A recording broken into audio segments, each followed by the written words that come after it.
Ayos na po yun? Oo, sinamahan ko pati ng vitamin C.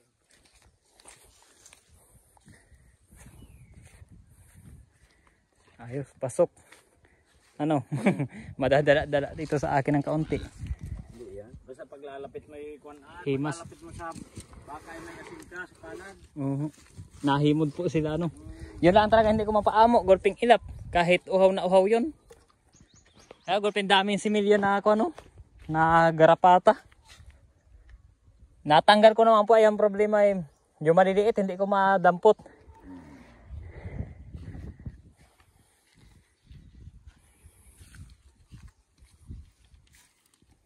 Mga ilang araw po na ako niyan, ang epekto niyan. Pagkaturok. Isang linggo ay yan, patay mas kinakakagat ay patay. No. Matagal po yan bago kaya matubuan ulit. 6 months. Matagal naman pala. Hawa siguro niya mga yan, mga alpas na yan na napalapitan siya eh. Mabait ito, sanay na pag nalapit ako natanggal ko yung malalaki, hindi ko na yun. Pag yung may asin ay di. Pag may asin po, Yung may asin ang pagpabait niya. oo, lagi itong may kon.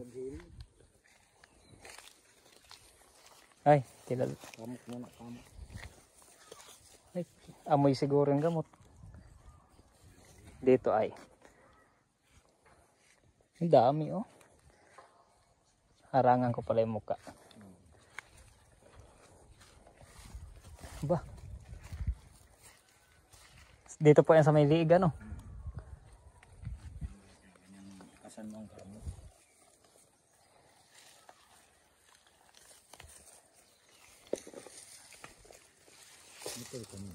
Hindi pa po.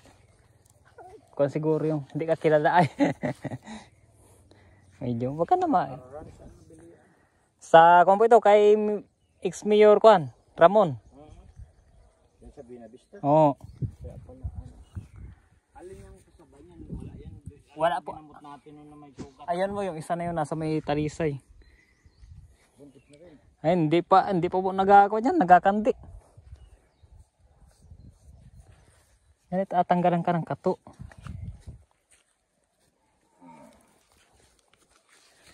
Tara.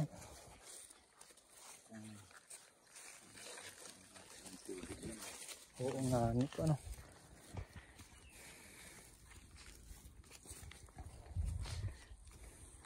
Tali mo lugod na maikli. Ayaw makakunay.